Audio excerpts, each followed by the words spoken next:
And I want to make sure we have everybody that should be here on stage.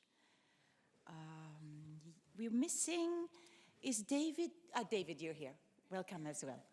That's another David, so great. The Davids are here. Great, excellent. Simon, please just take anywhere. Yeah? Yeah? That's okay. Right, it's gender apart. All right. So we have come to the end of the Global WOPS Congress, and I don't know how you feel, but for me it's been extremely enriching, and in a positive way it feels like it's been longer than 3 days in terms of all the content and all the different sessions that we've had here together. We've chosen the format of the closing to hear from, you know, a few different voices that have been here at the Congress. And we just want to wrap up by hearing some reflections from all of you here, here this evening.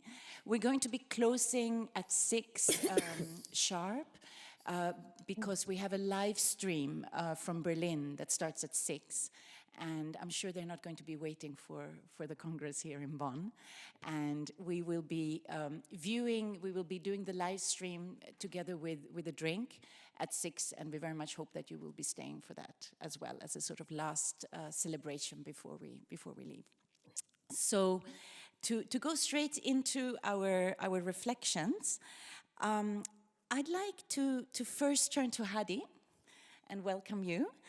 And if you can share with us a little bit about what has been your greatest insight, key takeaway, or achievement that you take with you as you leave the Congress. Can everyone hear me? Great. Yes, so I've attended a few sessions, and my biggest takeaway is the example of the WOP in Tanzania. I was really inspired by the young professionals that were really at the forefront, displaying their WOP and their partnership, and there was a really fluent relationship between the mentors and mentees, and they really succeeded in conveying the message of local ownership. And I think that's my main takeaway. I've had the opportunity to discuss with each one of them and get that physical contact that you don't get online. So that was really inspiring for me. Thank you, Hadi. And actually, I should have first of all, of course, introduced you as well. Hadi, for those of you who haven't had a chance to meet with Hadi, she's a water engineer from Mali, from an organization called SOMAGEP. And she's an active member of various WOPA communities of practice herself, and a very strong WOPA advocate. So, well, congratulations also for Tanzania for leaving a strong impression on you. And I'll come back to you in a while. So let me now turn to you, Ignatius, and who is the Executive Director of the Caribbean Water and Sewage Association, a WOP platform for the Caribbean region within our WOPA Alliance. You're a long-standing member of WOPA's WOP Alliance, and you're also one of our steering committee members. What are some of your takeaways from the Congress? Thank you, Director. Good afternoon, bonjour. Buenos dias, buenas tardes.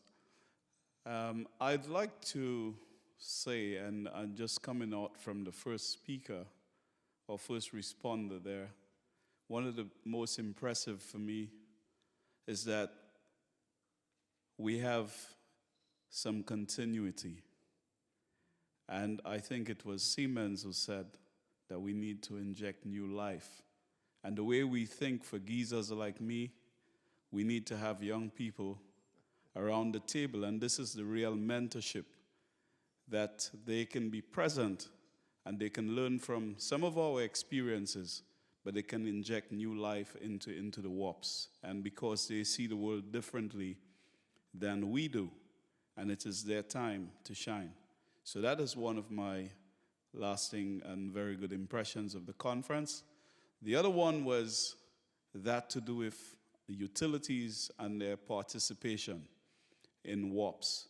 And again, I have to quote my friend across who said about the analogy of the egg. For the change to take place to give it life, it must be broken from the inside so that it gets life. If you break it from the outside, then you have no life. But the good thing is that utilities, we are the ones to make it happen.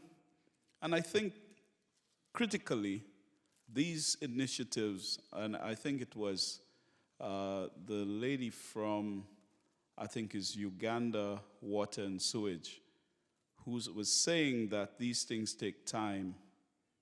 It doesn't happen overnight, and we must be able to measure it differently. Thank you. Thanks very much. And you know, I agree. We really like the mix in this Congress of some of our long-standing, you know, partners, members such as yourself, and then also a lot of new members that have come in for this Congress. And I think that's been a really excellent mix. I'm going to turn now to you. We will be hearing from you in Spanish. Is it fine? Do you need the translation for my question or no? Okay. So it's my pleasure to then move over to a voice from Costa Rica and to hear from Montserrat Bolanos Alfaro, who is the director of a network of community-based service providers in Costa Rica called Anaguas. And community operators are a new member category for GWOPA. And you are one of the first 5 members in this new category. And I understand this is your first WOP Congress, just like mine as well. So from coming to the first WOP Congress, what are some of your insights or takeaway? And I think the response will be in Spanish. Yeah. Sí. Bueno, primero que todo, muchas gracias a todos y todas por estar acá. Una de las razones por las que, bueno, y allí WOPA también por darnos la oportunidad. Una de las razones por las cuales estoy hablando en español en este momento es porque la comunidad que podemos llegar de latinos al Congreso es muy grande, entonces siento que es una forma de poder resaltar y poder hacer que todos nos sintamos representados, ¿verdad? De alguna forma u otra. Tal vez para dar un poco de contexto y poder contestar la pregunta, yo soy de una zona del Valle Central de Costa Rica, pero más rural, en realidad. Entonces yo crecí rodeada de ríos, de naturaleza, de muchísima biodiversidad y con el paso de los años me di cuenta que toda esta biodiversidad había desaparecido. Una zona que se consideraba rural ahora está siendo dominada por empresas y por desarrollo y aunque en realidad el desarrollo está bien, ahí fue donde sentí mi necesidad de poder estudiar algo que tuviera un impacto directo. Entonces, también haciendo referencia a lo siguiente, bueno, pues soy ingeniera hídrica y dentro de aunque tuve la oportunidad gracias al gobierno de Costa Rica de tener una carrera universitaria, las oportunidades como profesional mujer, pues en realidad no existen, ¿verdad? Se cierran mucho las puertas, se piden experiencia de muchos años y esto fue algo que UNAGUAS, mi organización, pues me dio la mano, me permitió tener un puesto de dirección y poder aprender junto con ellos, ¿verdad? Entonces el poder estar aquí y lo que más me ha gustado de GWOPA es ese mismo intercambio de experiencias, poder, como les dije antes, pensar fuera de la caja, poder ver realidades de todo el mundo, no quedarnos solo con la burbuja de lo que puede significar Costa Rica y poder conocer, bueno, tanto de personas de WOPS, de América, del Caribe, de Asia, de África, de Europa, ha sido para mí muy maravilloso. Entonces creo que por ahí va mi respuesta. Muchas gracias. Thank you so much, and really warm welcome to the Alliance. I'm sure we will also benefit a lot from your experiences into the Alliance. I'm now turning to, let's say, another of the fathers of WOPS. I was just told I'm a mother of WOP, but I'm a very new mother. But I think we have some some very experienced parents of WOPS with us in these 3 days as well. And it's my pleasure to now hand over to David Boyce. I think many of you probably know David. He's Deputy General Secretary of Public Services International. He's been a member of the UN Secretary General's Advisory Board for Water and Sanitation. That was the initial entity that called for the establishment of GWOPA way back in 2006. So David, I think you've probably been to several of these congresses. You've seen GWOPA and the whole WOP movement through many years. What's your takeaways from this Congress here in Bonn? Thanks, Osa. Look, what I've seen here in the past 3 days confirms the relevance of the decision made by Kofi Annan back in 2006. It definitely took time to get up and running. There have been some bumps on the road, and the fact is what we're proposing, what we're working on, is part of the system change that this planet needs, that the people need. And for me, the analogy is, yes, we do have to break some eggs to make the omelet. And so we've got to dare to be bold. We've got to dare to express what our communities expect of us and what the system that runs this planet now needs to hear. I think it's needed more than ever.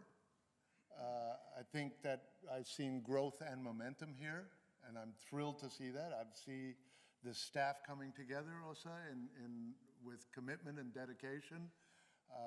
I see growing awareness from the utilities. And even though every utility is different, we are all united in what we are trying to do here.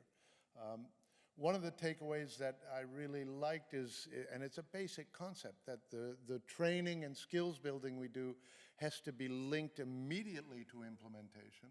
So it's got to touch on what you do. And then the next step is the one where the utilities then look for better financing. Now, in one of the sessions before, and I really want the public utilities and all of the activists in the water sector, but in one of the sessions today where Barbara was talking about corruption, and I asked her afterwards, I said, isn't the global tax system that allows the multinationals and the world richest not to pay their fair share, isn't that global corruption of an institutional basis? And I wanted to congratulate the African nations who have submitted a resolution to the UN General Assembly to create a global tax body. And that is so fundamental because we need the funds, whether it's for water and sanitation, health, education, transport, and the range of public services we depend on. So for me, also, since the last Congress, we've had COVID and climate crisis really rising. I think that's opened our eyes to the urgency of the work we're doing. I think it's also focused on the need for strong democratic institutions to be part of the solution. So I think we're part of the system change that we need. I think we have a huge responsibility to the people we serve, and I really look forward to growing the WOPS movement in the next few years. Thanks much. Thanks very much. Let's hear, and I will come back to you. I'm coming back to all of you. We will go to another participant also named David, but coming from a different lens, let's say. David Kuria is from the municipality of Nakuru in Kenya, and is working with operators to implement a sponge city concept. And Nakuru, the city of Nakuru, is a new GWOPA member. And I understand, David, this is also your first Global WOPS Congress. Really pleased to have you join us in this discourse with operators. What's some of your takeaways? Thank you. Yes, this is my first joining the Global Congress. And again, thanks to the UN Habitat and the GWOPA and all the actors that have been here the whole week. Now, I have participated in several sessions, parallel sessions that have been going on. And I think the analogy of the egg and all that, I fully agree with David that yes, what is evident in these sessions and from listening to particularly the utilities is that there has been a lot of capacities that have been developed over time. You know, you're talking about the reality check of these utilities, especially in Africa. A lot of capacities and investment has been done. If we take a pause and reflect on what next then with all the capacities, we are talking about the next 6 years. We should then be going back to the drawing board and evaluating our performances in meeting the SDG number 6. And that's a reality. So one of the presenters here said, yes, and I agree again, that the hatching process, you know, has its merit. But I fully agree we might also end up crashing the egg. You know, we don't have the luxury and the time to wait the hatching process when our people are still suffering. I also agree that the incubation process actually is over. So if it's not hatching, it's not gonna hatch. So it's over. We have 6 years coming where we actually now need to roll our sleeves and start the sprinting. One of the presenters here said, the time to, you know, the marathon, Africans are well known for marathon, and they most likely they have a strategy on how to win. You know, they have to get the 20 kilometers. By the time you're going the 3 last kilometers, that's when they sprint.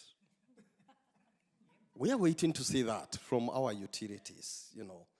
The next 6 years, we need to see that sprint and make the difference. And the potential is there. I mean, what's the purpose of this capacity? Technology transfers. We are not doing any more experiments. We are not reinventing any more wheels.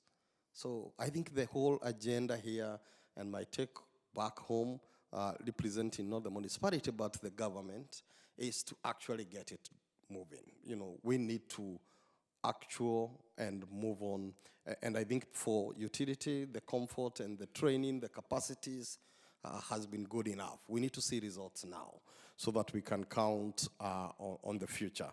A second quick one is in terms of the infrastructure.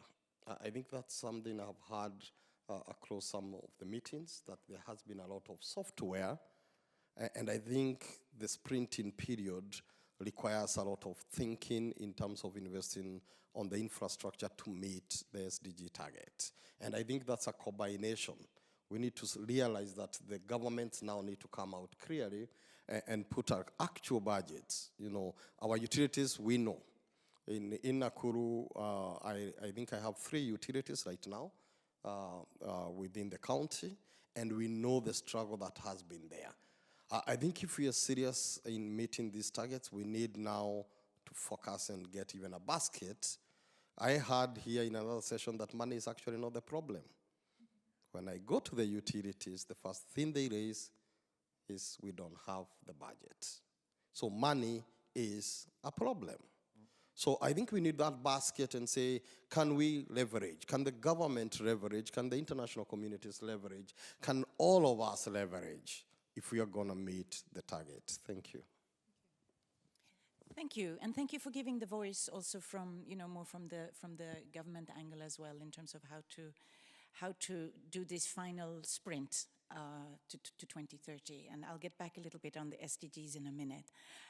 It's a pleasure now to put the question to you, Simon. Also somebody who I believe has been involved for a long time with the WOPS movement and with previous congresses, and a very close partner to GWOPA as well. For those of you who don't know Simon, he leads the knowledge management for Waterworks, the flagship Dutch WOP program that is supporting over 30 peer operators. And Waterworks is a very important partner to GWOPA, including in the implementation of this Congress and also in the communities of practice. So Simon, from your perspective, what is the big takeaway? What's the takeaway from this Congress. Indeed, it is. Yep. It's on. Okay. It is not my first Congress.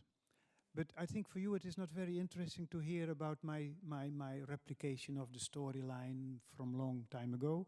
This Congress, I had by coincidence my son to present here.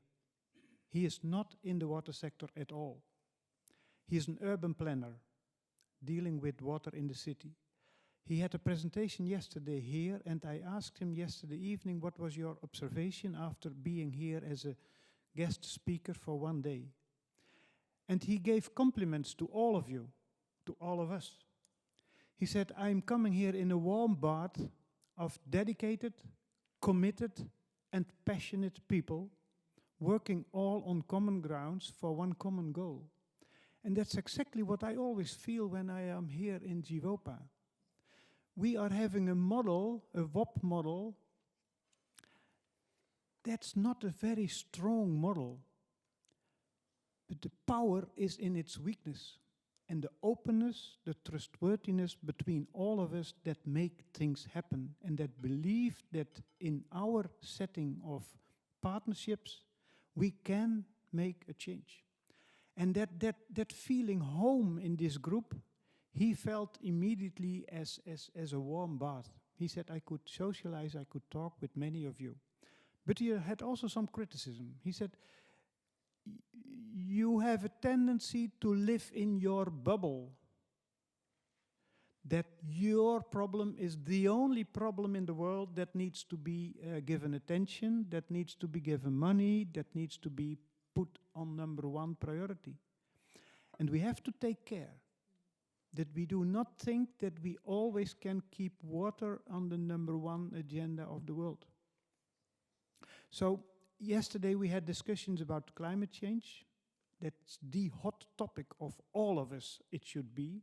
And climate change is binding us all together. So that means that we have now to open up from our bubble and not only think about water losses, about engineering solutions, but we have to talk with urban planners about how to design the future of the cities. We have to discuss with integrated water resources managers how to protect our environment and to make water available for water supplies and other users.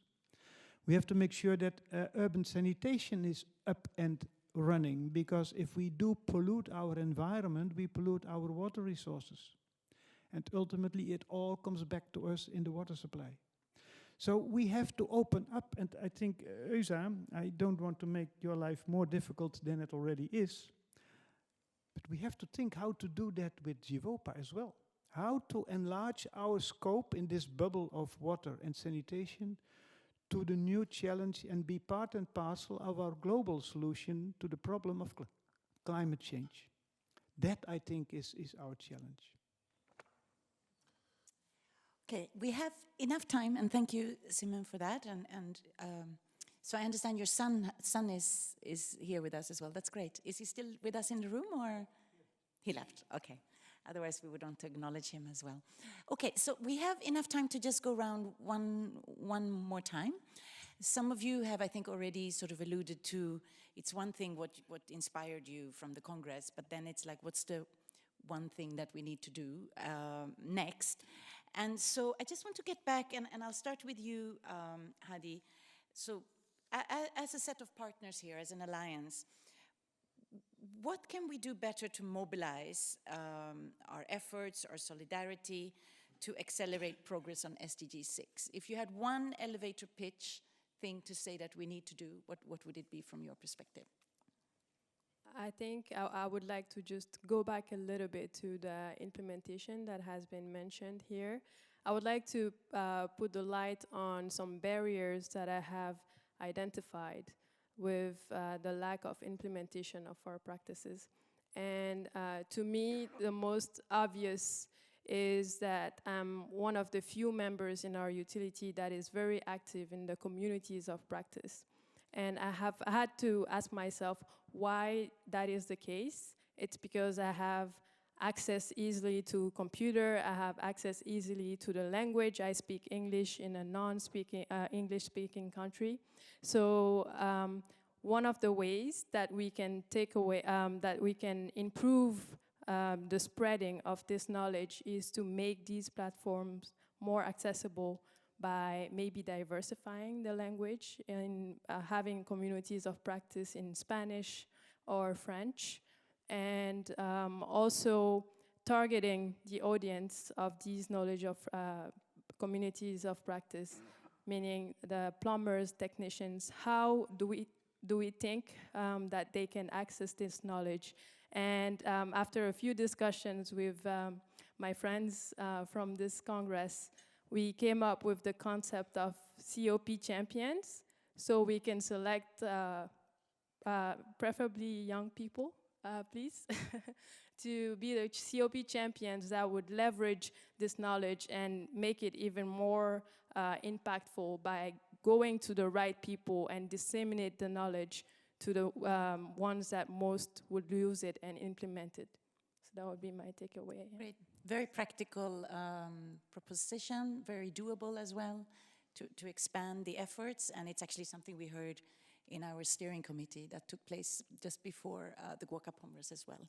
Let me turn to you now, Ignatius. And I mean, let me just ask the same question really, but I know you also come from a region where a lot of people are still left behind when you're talking about that last sprint of the SDG 6, of really ensuring access to water and sanitation. So what, from your point of view, what is, you know, one really urgent action that we should do more to escalate these water operator partnerships to really have an impact? For me, I think I will say that it has to begin with me. So my job when I return to the Caribbean is to ensure that I get all the members of CAWASA and the CWWA to become members of GWOPA. And so that is the first step. And so once we have done that, I think we can continue the education process so that our utilities really understand the fraternity that we have within GWOPA and what we are trying to achieve globally, and it can impact people locally. Thank you. Thank you. Good. The immediate action, going back home. And now I'm going to turn to you. And, you know, again, we want to hear what's sort of the one action. And I think it's very interesting, you know, the community-based operators, the category that you're in. And from that perspective, what is one of the next actions that you would recommend that is being done? Sí, creo que una de las acciones a tomar definitivamente es poder generar recursos, me refiero a información, bases de datos, talleres, etcétera, en diferentes idiomas, para que, como dice el compañero, poder llegar a nuestras comunidades, a nuestros países, a nuestras regiones incluso, y poder involucrar a más personas, porque al final, si queremos hablar de más temas de inclusión, de mejora de calidad de agua, de involucramiento de las mujeres y demás, bueno, empoderamiento femenino, al final necesitamos estos recursos en diferentes idiomas para que sean, tengan un alcance más alto. Over to you, David. Yep, I got the question. You got the question. I got the question. You can go straight into it. What's next? What do we need to do as? So, Hannah, did you go visit the digital platform work there that DWA and World Skills are doing? That was awesome. It's the World Skills program is targeted at trades. It's targeted at people under 24, so I'm not sure you would qualify. I don't know, I can't say, but but it's an excellent model about how to raise the visibility of all the people who have skills, who dedicate their lives to doing the work that is needed in utilities. And it also touches on the very contentious issue of using digital tools for the benefit of all and not just for a couple of monster corporations, of applying the softwares that we can use, of using it to increase the languages so that we can get better access and more sustainably, because I hate to say it, languages cost money. And I know, Osa, that GWAPA is always running on a tight budget, so to be able to translate and interpret everything is a significant budget requirement. But for me, I think representing workers and trade unions around the world, I would definitely look systematically at the issue of staff, of their retention, of the decent work conditions. I know in sanitation, the work conditions are horrible, absolutely miserable. And the workers there get sick, some of them die. I would look also at young workers, at women workers, how we get them into the science, technology, engineering areas. And if we can integrate that into GWAPA, because so far we're mainly talking with managers, but I think we've got to spread it out, as you said, let's talk to the plumbers, let's talk to the electricians, let's talk to the people building, planning. And once we put that focus in, we'll have a lot more sustainability as well. Thanks. So let's go to you, David, and I know you already, gave some thoughts on the steps needed on achieving SDG 6 with this marathon analogy. I think all of us are going to leave this Congress thinking about eggs and omelettes and sprinting and marathons, which is very good. We'll all have that memory. But back to you, back to the context of Kenya and Nakuru. From your perspective, what is a key priority to take forward in terms of really escalating these solidarity-based partnerships and really make an quick, even bigger difference? Thank you.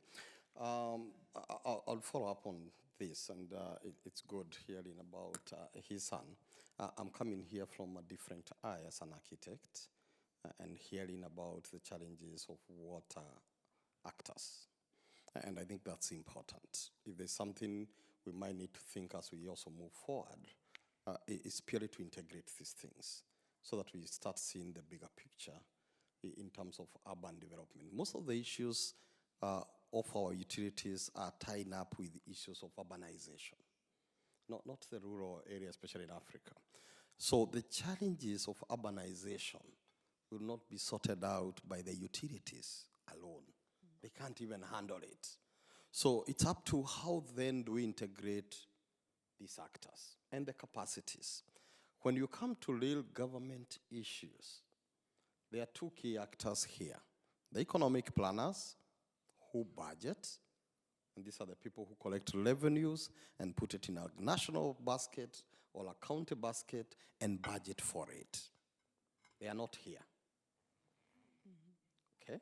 And those are people we need to influence. These are people we need to massage as water actors. The other people are the spatial planners. We are planning cities. We are managing cities. The growth of these cities are purely on the hearts of the architects and planners. Now, what we are finding out, and I made some quick presentation in one of the parallel sessions, was that in most African cities today, every agency, and not only the water utilities, waste management, including building controls, they are actually following development. So development is pursuing and learning faster, sprinting more than the agencies. And so we are left almost doing the business of, firefighting, cooling down, trying to catch up with the development. Instead of the opposite, where we need to start saying, can we plan for the 2030? Can we start thinking the 2050? Yeah, and that's one of the few things we have launched for Nakuru in the new government. We want to see the Nakuru as a county thinking 2050. That's 20 plus years ahead. So that our utilities can plug into the spatial plan, into our economic plan, and start thinking how to invest the future. Again, we need to break this shell and get, the utilities and the water actors into the space where decisions are made. We are doing very well on health, SDG on health, especially in Kenya, because when you go to economic planning and spatial planning, the health becomes key. And there's a lot of effort and push from the health sector. What we want to see is the water sector putting a little push to our economic planner and our spatial planners, so that it becomes central. As they plan their cities, let it be a key ingredient of the omelette, perhaps. No, thanks very much. And I think this aligns very much to what we were hearing you say earlier, Simon, in terms of sort of widening up a little bit the space that perhaps this, if we call it a movement, or many people that are involved in are engaging in for bigger impact. So, Simon, what are your thoughts on that, or anything else you want to add in terms of accelerating action? Well, first of all, this is a sad moment, because we are coming to an end of a congress of 3 days, 3 amazing days. We have a collection of a huge amount of experience and expertise here available. And I think I was very much encouraged by the fact that in the region much more is taking place than we ever think of. We had good presentations here, and I would encourage all of you to multiply and accelerate your efforts at regional level, to partner with each other, to share with each other wherever you can. Because the activity of GWOPA is in the region. It's with you in Africa, in Asia, and in Latin America and the Caribbean. So I would call upon, if you ask me what should be next, I think the next Congress should definitely be in the region. That's one.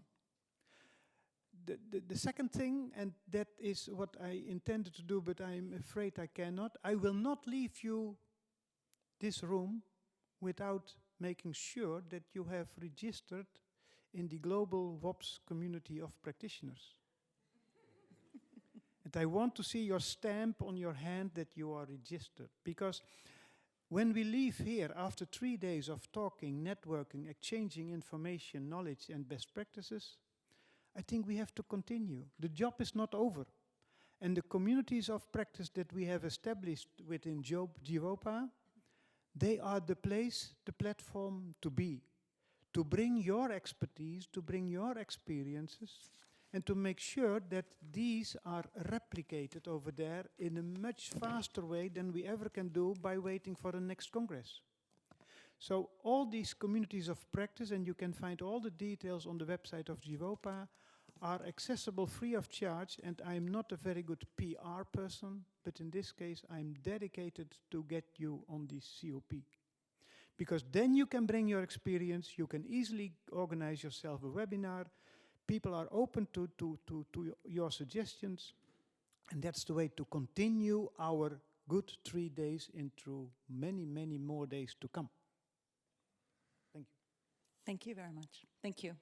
So let's give a round of applause to the voices, to new members, old members, different stakeholders here that have joined us for this closing session. Thank you very much.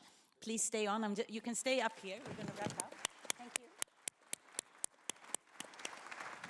And just to close, before we get the stamp for the community of practice, followed by the cocktail, I just really want to thank everybody for all the active exchange that we've had together for these 3 days. You are one of 500 participants that have engaged either here physically, and then we've had people online following as well. And for those who are still with us online, we really want to send our greetings to you as well. And it's the first time that we have so many partners co-organize sessions. We've had over 50 partners, in the design of the different parallel sessions. I believe you all share my feeling that this has really created a very rich content in terms of what was exchanged and shared here. And we have had over 30 sessions. So I think this, content-wise, this has really been very substantive event that we've had together. Now, the GWOPA membership is growing. We've had quite a bit of growth in the membership just in the lead up to the Congress. From the Secretariat side, we really want to make sure to serve the members, to continue to refine our, the different things that we can assist with through this partnership. And we really appreciate all the feedback that we've received here in the Congress.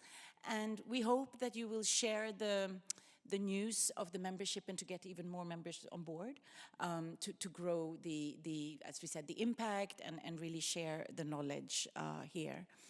Before we end, I want to of course, also take this opportunity to thank some of the different components that have made these days possible. We certainly want to thank, different partners, such as Waterworks, the German utility platform, many others as well as big platforms that have been here. And also a huge thanks to the convention center here. I at least feel, it's a big space to fill, but it's been a very efficient and beautiful one as well. So let's really thank everybody who is, we cannot maybe see here now, including the interpreters and the designers and everybody here. Really, thank you so much for making this possible for UN Habitat and GWOPA. We also want to give a very big thanks to our donors. We're very grateful to be able to have a global congress like this. The German Federal Ministry of Economic Cooperation and Development and the Federal Foreign Office of Germany for generously supporting the overall work of GWOPA Secretariat and hosting us here in Bonn, and to making this Congress possible in this UN city of Bonn. Really a very great convening venue. And we also thank the Dutch Minister of Foreign Affairs, who supported financially, knowledge sharing events through the BWOP program, and also the Abu Dhabi and Inter-American Development Bank in particular. There's been other partners, of course, as well, that has enabled sponsorship and for participants to be here. So really just a very big thank you from us, from the Secretariat. Last, but absolutely not least, I really want to thank the team. And if you could just sort of show yourself, I think many of you are here in the room, just so we see who you are. And really, it's been months and weeks of hard work. I joined, so I'm more of a marathon runner than a 100-meter sprint type. I practice yoga, but I joined in December and was told, okay, we're doing this Congress now in May. And it just wouldn't have been possible without the team. So really, thanks to all the colleagues, team, volunteers, interns that have been with us. Just a couple of things as we close. From the GWOPA Secretariat side, we will prepare a report of the Congress. We're also going to look at some creative ways of sharing more visual social media, maybe some podcasts. We'll see how to use a lot of the rich recordings. We will definitely keep the language part in mind as well, to use, because many of us couldn't be in all the sessions. Many of them were in parallel, so we will do that. We're also sending out an evaluation form, and we count on you to complete it so that we can continue to improve on the way we organize congresses. And then I just want to end by sharing that the next big event that from the GWOPA Secretariat will be involved in with partners such as yourselves will be at the World Urban Forum in Cairo in 2024 in November. And we're hoping that that will be a good opportunity to take up some of these points of bringing in other wider sectors as well, in a rich exchange of the work that we're doing with operators. So thank you very much from my side. It's really been excellent days, and please enjoy the cocktails, the drinks outside, and we are excited now to link up in just 2 minutes or so, if I'm sure the technology will work well, with Berlin. So thanks very much.